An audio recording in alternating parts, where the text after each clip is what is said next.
Let me be absolutely clear about what you are about to hear, because if this is even partially true, it changes everything for every single dinar investor watching this channel. We are dealing with a potential financial earthquake, a leak so profound and so unexpected that it has sent shockwaves through the entire dinar community. What you are looking at on your screen right now are the claims, the screenshots, and the whispers that are currently setting the internet on fire. The allegation is this: internal systems at two of America's largest and most trusted financial institutions, Chase Bank and Wells Fargo, have, for a brief and mysterious window of time, displayed an exchange rate for the Iraqi dinar that is nothing short of mind-blowing. We are not talking about a slow crawl to a few cents. We are talking about a fully realized live rate of 6.16 US dollars for a single Iraqi dinar. Let that number sink in for $6.16. Compare that to the current official rate of about $1,007 per dinar, and you are looking at an appreciation of over 800,000%. This is not a typo. This is not a simple glitch. This is a number that would instantly reorder the global economic landscape and create more millionaires overnight than any event in human history. Now, before you do anything else, before you even take another breath, I need you to hit that subscribe button and ring the notification bell, because what we are about to break down over the course of this video is the most critical, time-sensitive, and potentially life-changing information we have ever covered. This story is unfolding in real time, and you cannot afford to miss a single second of our analysis. The immediate and most logical question any sane person could ask is this real?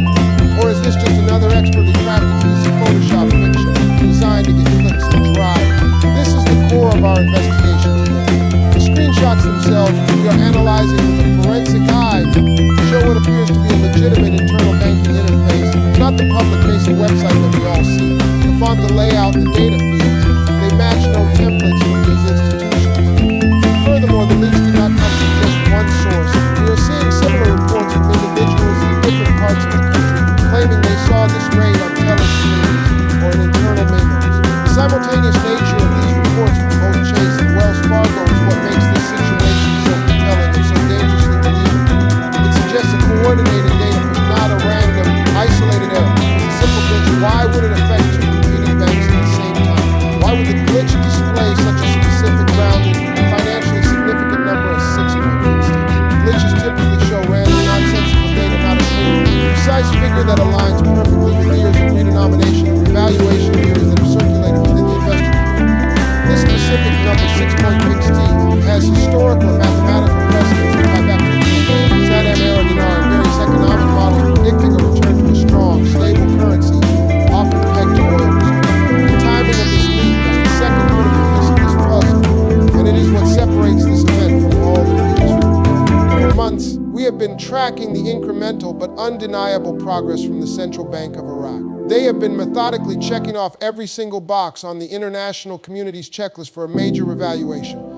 They have tamed inflation, passed critical financial legislation like the federal budget law, engaged in strategic monetary reforms, and most importantly, they have successfully navigated the removal from the international dollar sanctions and the scrutiny of the STU-FT system. Just days ago, the Central Bank of Iraq officially confirmed its readiness for what they are called the 2025 revaluation window. This is not my speculation. This is a matter of public record from their own press releases and statements to international financial bodies like the International Monetary Fund. They are actively transitioning from a dollar-dependent economy to one with a fully convertible, internationally traded debt. So, when a leak of this magnitude happens, just as the CBI makes its most confident statement to date, you have to ask, is this a coincidence or is it a connection? This is not happening in a vacuum. So if we operate on the premise that leak is more than just a fantasy, that it has a basis in some form of reality within the banking system, then we must confront the three most probable explanations for why it happened and what it truly signifies for the path ahead. The first and most tantalizing theory is that this was an intentional, controlled stress test of the global financial system's plumbing. Think about the sheer magnitude of what a 6.16 rate would do. It would trigger an avalanche of wire transfers, currency conversions, and international settlements on a scale never before witnessed. The servers at banks, the stub IT network, the Federal Reserve's clearing system, all of it would be pushed to the absolute brink. It is entirely plausible, and in fact strategically brilliant, for the Treasury Department, the Federal Reserve, and the Central Bank of Iraq to run a simulated data package through a limited number of key American banks to see how their system infrastructure will buckle under the load and process these monumental transactions. A leak of a test rate into live, internal-facing bank screens would be a way to conduct a real world drill without actually moving any real money or making any official announcement. It's a fire drill for the global economy. The second theory is that this is a deliberate strategic leak, a soft disclosure intended to prepare the public and the investor class for the imminent reality. The powers that we understand better than anyone that dropping a revaluation of the scale out of the blue will cause mass panic and confusion and potentially societal unrest.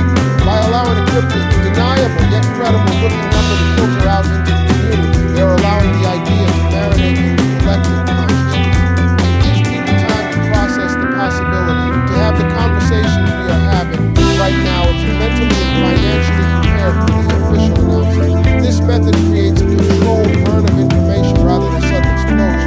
It's a way to gauge public reaction and the condition of market slow. The third and most cautious theory is that this was a genuine catastrophic error, a data entry mistake or a systems malfunction at the highest order. But as we discussed, the coincidence of it happening in two separate banks simultaneously and displaying the exact same, theoretically significant number makes a simple glitch the least likely scenario. It points to a central source of data, a common feed that both Chase and Wells Fargo and potentially other banks were plugged into at that moment. This brings us to the crucial international framework that makes all of this possible, the World Bank's Special Drawing Rights, or SDR.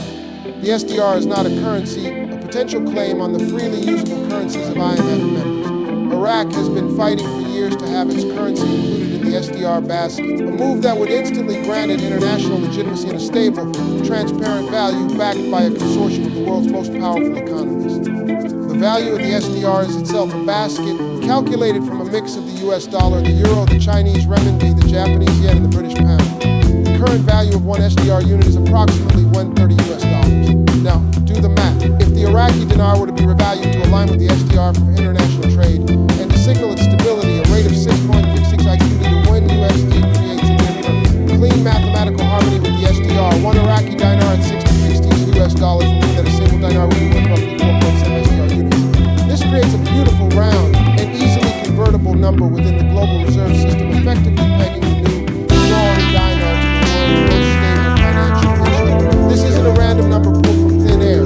It is a number that makes profound economic sense within the context of Iraq's stated goals of joining the SDR and shedding its status as a volatile, speculative currency. This theoretical peg would instantly position the dinar as one of the strongest currencies on the planet, a testament to Iraq's untapped oil wealth and its strategic geopolitical future. It would allow the country to finance its own reconstruction without drowning in debt, to trade its oil in its own currency, and to take its place as a major economic power in the Middle East. The pieces of this puzzle are not just fitting together.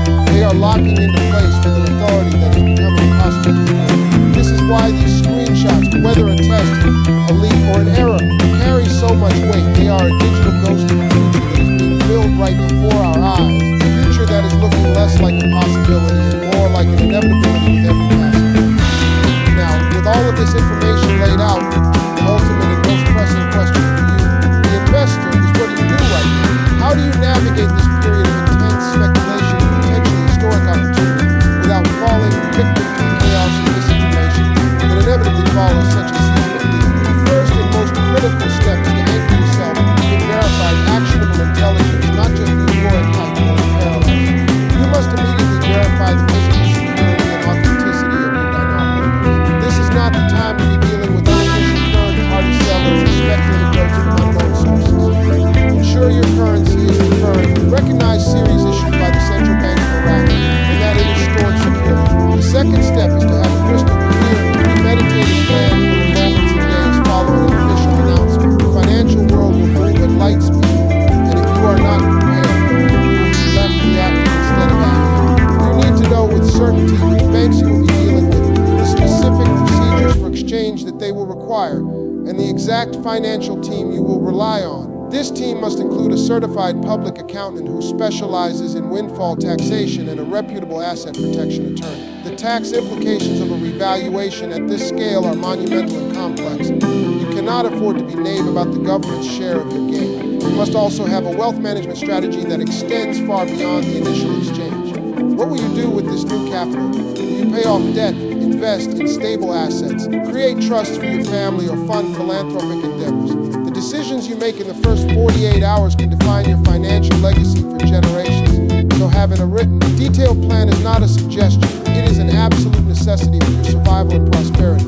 This is also the moment to practice extreme discretion. The temptation to celebrate this potential life-changing event publicly will be overwhelming, but you must resist it. Your financial privacy is your first and most valuable line of defense in a post-revaluation. Do not post on social media. Do not tell casual acquaintances. And be very selective about which family members you confide in. Sudden wealth attracts every kind of attention, from well-meaning friends to sophisticated scammers, and your silence is your shield. Finally, and this is the most important call to action I will give you today, you must stay connected to a source of calm, rational, and timely information. The coming days and weeks will be a whirlwind of new reports, denials, confirmations, and chaos. You need a lifeline to the truth. That is exactly why we built this channel. We are not here to sell you dreams. We are here to give you the data, the analysis, and the context you need to make empowered decisions for yourself and your family. We are on the front line, monitoring the banking channels, deciphering the statements from the CBI and the IMF, and separating the real signals from the overwhelming. I need you to take a specific action right now to ensure you do not miss what comes next. First, if you have not already, hit that subscribe button, and then tap the bell icon right next to it. Make sure you turn on AL notifications. We will be releasing urgent updates as this story develops, and you cannot afford to be waiting for an algorithm to decide if you see our video or not. Second, I want you to go down into the comments section right now and type verified plan. This creates a community of prepared individuals and allows us to gauge the level of readiness among our people. It also lets me know that you are committed to navigating this process with intelligence and foresight. The link from Chase and Wells Fargo, whether it was a test of signal or